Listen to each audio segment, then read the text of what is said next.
देश के पहले राष्ट्रपति डॉक्टर रामवरण यादव नेपाल के ऐतिहासिक संविधान को आधिकारिक तौर पर राष्ट्र को समर्पित कर चुके हैं। इस संविधान ने दुनिया के एकमात्र हिंदू राष्ट्र नेपाल को एक धर्मनिरपेक्ष गणतंत्र में तब्दील कर दिया। 7 प्रांतों के इस राष्ट्र में अब बहुमत पर आधारित सुधरा हुआ बहुदलीय प्रजातंत्र होगा। देश की राजशाही अब इतिहास होगी और राष्ट्रपति देश के संवैधानिक राष्ट्रीय अध्यक्ष होंगे, जबकि कार्यकारी शक्तियां प्रधानमंत्री के पास होंगी। यही नहीं, नेपाल एक अनूठा धर्मनिरपेक्ष लोकतंत्र होगा जिसमें सभी धर्मों को स्वतंत्रता तो होगी, लेकिन राष्ट्र का कर्तव्य सनातन धर्म और उसकी संस्कृति को बचाना होगा। पूर्व की राजशाही नेपाल में अब सत्ता का विकेंद्रीकरण होगा।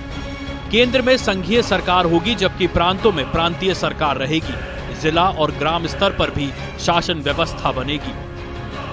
प्रस्तावित 7 राज्यों के नाम और सीमाएं अभी तक तय नहीं किए गए हैं। ये बेहद जटिल और विवादित मुद्दा है। आरक्षण और कोटा व्यवस्था के जरिए क्षेत्रीय और जातीय समुदाय के सशक्तिकरण की व्यवस्था भी संविधान में की गई है। मूल निवासियों, दलितों, अछूतों और महिलाओं के साथ स्थानीय प्रशासन, प्रांतीय और संघीय सरकार से लेकर हर स्तर पर आरक्षण का प्रावधान किया गया है। संविधान में तीसरे लिंग यानी कि थर्ड जेंडर को भी मान्यता मिली है। नए संविधान की एक और रोचक बात यह है कि इसमें सभी जातीय भाषाओं को मान्यता मिली और प्रांतीय भाषाओं को अपनी आधिकारिक भाषा चुनने का अधिकार होगा। लेकिन नेपाली देश की राष्ट्रीय भाषा बनी रहेगी। तमाम खासियतों के बावजूद भी नया संविधान सभी लोगों का दिल नहीं जीत पाया।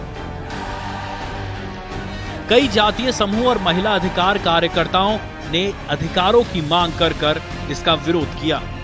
जनसंख्या के आधार पर जातीय समूहों के हर स्तर पर प्रतिनिधित्व की मांग की जा रही है।